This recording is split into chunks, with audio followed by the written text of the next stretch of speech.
Welcome back. KCR SIT విచారణ దాదాపు 3.5 గంటలుగా కొనసాగుతూనే ఉంది.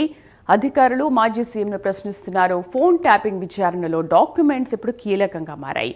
పలు డాక్యుమెంట్స్ ముందుంచి సిట్ కేసీఆర్ని ప్రశ్నిస్తోంది. ప్రభాకర్ రావు రిక్రూట్మెంట్తో సహా అన్ని వివరాలను అధికారులు రాబడుతున్నట్లుగా తెలుస్తోంది.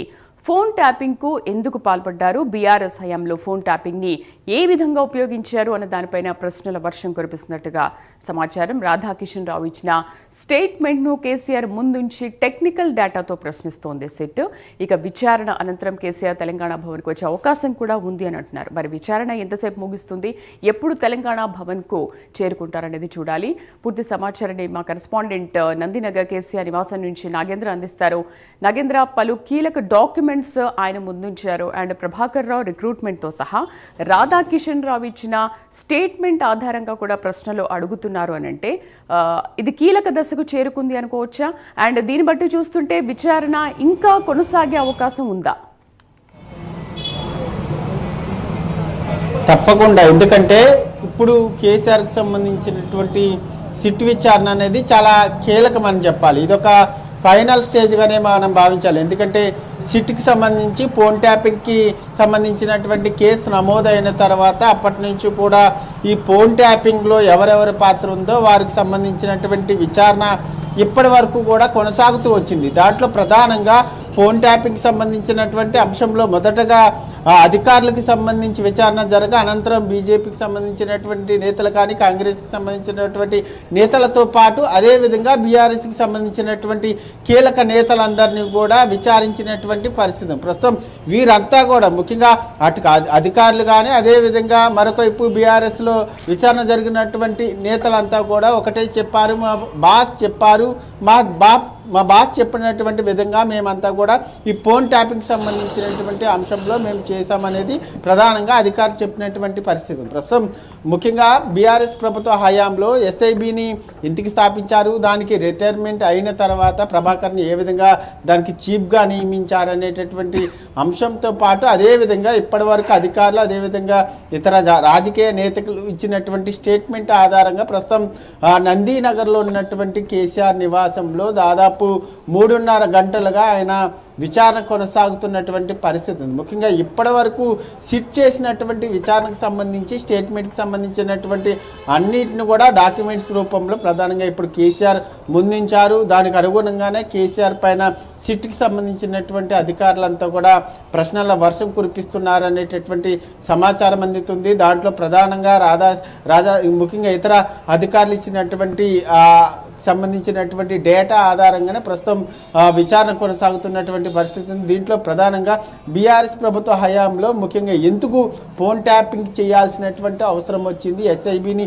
ఎందుకు స్థాపించారు, ఎస్ఐబి ద్వారా ఎవరెవరికి సంబంధించినటువంటి ఫోన్లు ట్యాప్ చేశారు, ముఖ్యంగా ముందు విచారణ చేసినటువంటి అధికారులంతా కూడా బాస్ చెప్తేనే మేము చేసామనేటటువంటి స్టేట్మెంట్ని ఇవ్వడం జరిగింది. ఆ బాస్ ఎవరు, మీరేనా అనేటటువంటి కోణంలో ప్రధానంగా కేసీఆర్ని ప్రశ్నిస్తున్నారనేటటువంటి సమాచారం అందుతుంది. దీంతో పాటు మరొక వైపు బీఆర్ఎస్కి సంబంధించినటువంటి నేతలంతా కూడా పెద్ద ఎత్తున ఈరోజు రాష్ట్ర వ్యాప్తంగా నిరసన కార్యక్రమాలతో పాటు అదేవిధంగా మన ప్రస్తుతం ఉన్నటువంటి నందీనగర్ కేసీఆర్ నివాసం వద్ద ఆయన నివాసం లోపలికి వెళ్ళేటటువంటి ప్రయత్నాలు కూడా చేసినటువంటి పరిస్థితి. కానీ పోలీసులు ఎక్కడికక్కడ కూడా బీఆర్ఎస్కి సంబంధించినటువంటి నేతలందరినీ కూడా అడ్డుకొని అరెస్ట్ చేసినటువంటి పరిస్థితి అయితే కనిపిస్తుందని చెప్పాలి. మొత్తానికి కేసీఆర్కి సంబంధించినటువంటి ఇవాళ మనం సిట్కి సంబంధించినటువంటి విచారణ ఈరోజు చాలా కీలకంగా మనం భావించాలి. ఎందుకంటే ఈరోజు కేసీఆర్కి సంబంధించినటువంటి స్టేట్మెంట్ ఆధారంగానే ప్రధానంగా ఫోన్ ట్యాపింగ్ పాల్పడినటువంటి వారిపైన ప్రధానంగా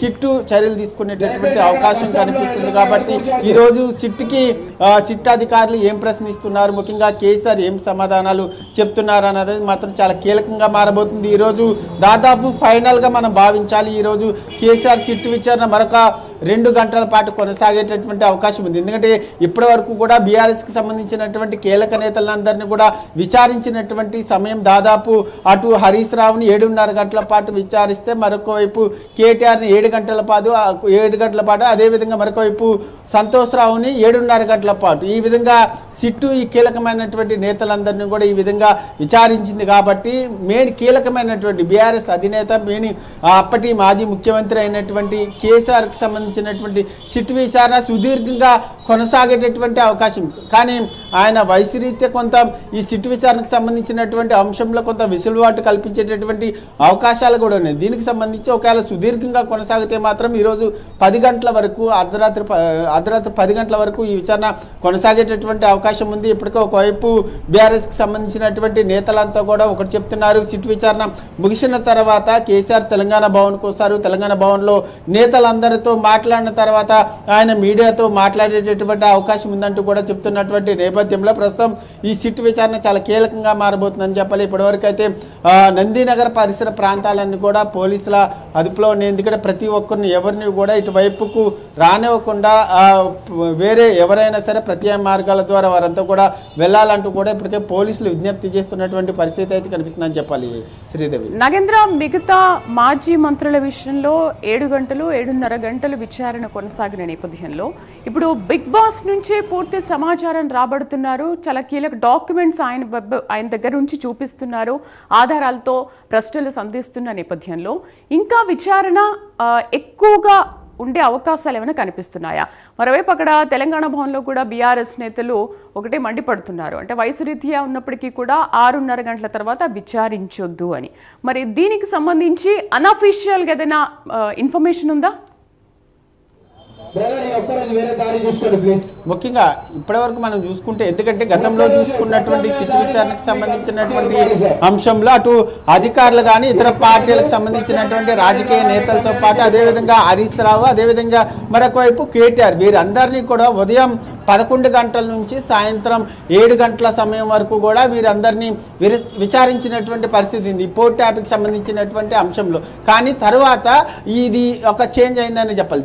తర్వాత పిలిచినటువంటి సంతోష్ రావుని 3 గంటలకి జూబ్లీహిల్స్లో ఉన్నటువంటి ఏసీపీ కార్యాలయానికి పిలిస్తే ఆయన్ని 10:45 బయటికి పంపించినటువంటి పరిస్థితి. అంటే దాదాపు 7:30 గంటల పాటు, 3 గంటల నుంచి దాదాపు 10:45 7:30 గంటల పాటు కొనసాగినటువంటి పరిస్థితి. ప్రస్తుతం అదే సమయం కేసీఆర్కి ఇవ్వడం జరిగింది. 3 గంటల నుంచి ఈయన విచారణ ఏ విధంగా కొనసాగుతుంది, ఎప్పటి వరకు కొనసాగుతుందన్న చూడాలి. ఎందుకంటే సిట్ విచారణకు సంబంధించినటువంటి అంశంలో 6:30 గంటల సాయంత్రం 6:30 దాటిన తర్వాత విచారణ కంప్లీట్ చేయాలనేటటువంటి అంశాలు ఉన్నప్పటికీ ఈ